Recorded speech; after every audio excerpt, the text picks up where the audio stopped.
നമസ്കാരം. കഴിഞ്ഞ ദിവസം കാശ്മീരിലെ വൈഷ്ണവി ദേവി ക്ഷേത്രത്തിലേക്ക് യാത്ര ചെയ്ത ഹൈന്ദവ തീർത്ഥാടകരെ വധിച്ച ഭീകരരുടെ ആ വാർത്ത നമ്മുടെ മനസ്സാക്ഷിയെ ഞെട്ടിച്ച ഒരു വാർത്ത തന്നെയായിരുന്നു. എത്ര കാലമായിട്ടാണ് കാശ്മീരിൽ ഹൈന്ദവ സമൂഹത്തിന് നേരെ നിരന്തരമായിട്ട് ഇത്തരത്തിൽ തീവ്രവാദികൾ ആക്രമണം നടത്തുന്നത്? എന്തിൻ്റെ പേരിലാണ് ഈ തീവ്രവാദികൾ ആക്രമണം നടത്തുന്നത് എന്ന് മലയാളികളായിട്ടുള്ള നമ്മൾ മനസ്സിലാക്കേണ്ടതായിട്ടുണ്ട്. കാശ്മീർ ഫ്രീഡം ഫ്രണ്ട് എന്ന് പറഞ്ഞിട്ട് ഒരു സംഘടന കാശ്മീരിൻ്റെ സ്വാതന്ത്ര്യത്തിന് വേണ്ടിയിട്ട് പോരാടുന്നു എന്നാണ് ഇക്കൂട്ടർ അവകാശപ്പെടുന്നത്. എങ്ങനെയാണ് കാശ്മീരിൻ്റെ സ്വാതന്ത്ര്യം ഇവർ ആഗ്രഹിക്കുന്നത്? അത് നമ്മുടെ ഭാരത ഭരണഘടനയിൽ അധിഷ്ഠിതമായി ഈ രാജ്യം ഭരിക്കുന്ന ആ ഭരണകൂടത്തിൽ നിന്ന് വേറിട്ട് നിന്ന് ഒരു പാകിസ്ഥാൻ്റെ ഭാഗമായിട്ടോ അല്ലെങ്കിൽ ഒരു പ്രത്യേക രാജ്യമെന്നുള്ള പരിഗണനയിലോ അവർക്ക് വേറിട്ട് പോകുവാൻ വേണ്ടിയിട്ട് ഈ രാഷ്ട്രത്തിൻ്റെ ദേശീയതയിൽ നിന്ന് വേറിട്ട് പോകുവാൻ വേണ്ടിയിട്ടുള്ള സ്വാതന്ത്ര്യം, ആ സ്വാതന്ത്ര്യത്തിന് വേണ്ടിയിട്ടുള്ള പോരാട്ടമാണ് ഈ കാശ്മീർ ഫ്രീഡം ഫ്രണ്ട് എന്ന് പറഞ്ഞിട്ടുള്ള സംഘടന നടത്തിക്കൊണ്ടിരിക്കുന്നത്.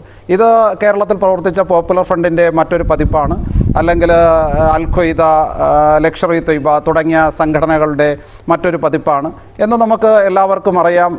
നമ്മെ സംബന്ധിച്ചിടത്തോളം നമ്മളെല്ലാം ഇത് മനസ്സിലാക്കിയിട്ടുള്ളതുമാണ്. അങ്ങനെ ഇസ്ലാമിക രാജ്യത്തിന് വേണ്ടിയിട്ട് നിരന്തരം വാദിക്കുന്ന ഒരു വിഭാഗം ഒരു ഭൂപ്രദേശത്തുള്ള മറ്റുള്ള മതവിഭാഗങ്ങളെ ഇല്ലാതാക്കിക്കൊണ്ട് തങ്ങളുടെ വിശ്വാസത്തിൽ അധിഷ്ഠിതമായിട്ടുള്ള രാജ്യം സ്ഥാപിക്കണം, ഭൂപ്രദേശം ഉണ്ടാകണം, ഇങ്ങനെ വാദിക്കുന്ന ഒരു വിഭാഗം ആളുകളുടെ മധ്യത്തിലാണ് നാം എല്ലാവരും ജീവിക്കുന്നത് എന്നുള്ള യാഥാർത്ഥ്യം ഈ വർത്തമാന കാലഘട്ടത്തിൽ വളരെ കൃത്യമായിട്ട് നാം മനസ്സിലാക്കിയാൽ മാത്രം തന്നെയാണ് നമുക്ക് മുന്നോട്ട് പോകാൻ സാധിക്കുന്നത്.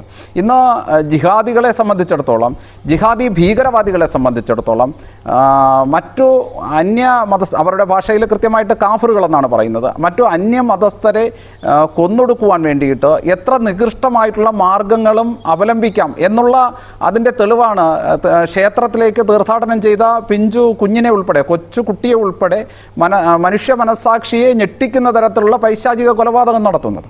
അപ്പോൾ ഇത്തരത്തിൽ ആ കുട്ടി മരണപ്പെട്ടതിന് ശേഷവും നിരന്തരം ആ കുട്ടിയുടെ ശരീരത്തിലേക്ക് നിറയൊഴിച്ചു എന്നൊക്കെയാണ് പറയുന്നത്. അപ്പോൾ ഇത്തരത്തിലുള്ള ഒരു മനുഷ്യത്വരഹിതമായിട്ടുള്ള പ്രവർത്തനം ചെയ്യുന്ന ഇത്ര തീവ്രമായിട്ടുള്ള പരിശീലനം ലഭിച്ച ആ തീവ്രവാദികളുടെ മുന്നിൽ നമ്മുടെ വരുന്ന തലമുറ ജീവിക്കാൻ തയ്യാറാകുന്ന സമയത്ത് എങ്ങനെയാണ് നമ്മുടെ നാടിന് സ്വസ്ഥമായിട്ട് മുന്നോട്ട് പോകാൻ സാധിക്കുന്നത്? എന്തോ ഭരണത്തിൻ്റെ വ്യവസ്ഥത ഉണ്ടാക്കിയാലും, എത്ര സംരക്ഷണ കവചം ഒരുക്കിയാലും ഇത്തരത്തിൽ തീവ്രവാദികൾ നമ്മുടെ രാഷ്ട്രത്തിൽ കൃത്യമായിട്ടുള്ള ഒരു അജണ്ട വെച്ച് വളർന്നു വന്നുകൊണ്ടിരിക്കുമ്പോൾ, ഇന്ന് ലോക രാജ്യങ്ങൾ തന്നെ എടുത്തു നോക്കിയാൽ ഇസ്ലാമിക ഭീകരവാദം എന്ന് പറയുന്നത് മുഴുവൻ ലോകരാജ്യങ്ങളെയും മുട്ടുകുത്തിക്കുന്ന തരത്തിൽ വളർന്ന ഒരു വിഷയം തന്നെയാണ്. അപ്പോൾ കൃത്യമായിട്ട് നമ്മുടെ രാജ്യത്തെ ദേശീയതയിൽ അധിഷ്ഠിതമായി ജീവിക്കുന്ന പൊതുസമൂഹത്തെ കൃത്യമായിട്ട് ആയുധ പരിശീലനം നൽകി അവരെ കൃത്യമായിട്ട് സായുധരാക്കുക എന്നുള്ളത് തന്നെയാണ് ഇതിൻ്റെ കൃത്യമായിട്ടുള്ള പോംവഴി. ഇത് വളരെ ഹിന്ദു സമൂഹത്തെ സംബന്ധിച്ചിടത്തോളം, നമ്മുടെ നാടിൻ്റെ ദേശീയതയെ അംഗീകരിച്ചുകൊണ്ട് ജീവിക്കുന്ന ഹിന്ദു സമൂഹത്തെ സംബന്ധിച്ചിടത്തോളം, നമ്മുടെ ഭാരതമെന്ന് പറയുന്ന നമ്മുടെ രാഷ്ട്രത്തിന് വേണ്ടിയിട്ട്, ഈ നാടിൻ്റെ ദേശീയതയ്ക്ക് വേണ്ടിയിട്ട് കൃത്യമായിട്ട് നാം ഇത്തരത്തിലുള്ള ദേശവിരുദ്ധർക്കെതിരായിട്ടുള്ള പോർമുഖം തുറക്കേണ്ട സാഹചര്യത്തിലൂടെയാണ് നമ്മുടെ വർത്തമാന ഭാരതം കടന്നുപോയിക്കൊണ്ടിരിക്കുന്നത്. ആ അവസ്ഥയിലൂടെ തന്നെയാണ് നമ്മുടെ കേരളവും മുന്നോട്ട് പോയിക്കൊണ്ടിരിക്കുന്നത്. എത്ര പ്രാവശ്യമാണ് തീവ്രവാദ പരിശീലന കേന്ദ്രങ്ങൾ നമ്മുടെ കേരളത്തിൽ റെയ്ഡ് ചെയ്ത് പിടിക്കപ്പെട്ടത്? എത്ര പ്രാവശ്യമാണ് ആയുധങ്ങൾ പല സ്ഥലത്തുനിന്നായിട്ട് കണ്ടെടുത്തത്, വെടിയുണ്ടകൾ കണ്ടെടുത്തത്, ബോംബ് നിർമ്മാണ സ്ഥലങ്ങൾ പോലീസിൻ്റെയും അന്വേഷണ ഉദ്യോഗസ്ഥന്മാരുടെയും ഒക്കെ നിരീക്ഷണത്തിലെത്തിയത്? അപ്പോൾ കൃത്യമായിട്ട് ഇത്തരത്തിലുള്ള കാര്യങ്ങളൊക്കെ കേരളത്തിലും നടക്കുന്നു എന്നിരിക്കലും ഇതിൻ്റെ അന്വേഷണം എങ്ങും എത്താതെ അവസാനിക്കുന്ന ഒരു സാഹചര്യവും നമ്മുടെ നാട്ടിലുണ്ട്.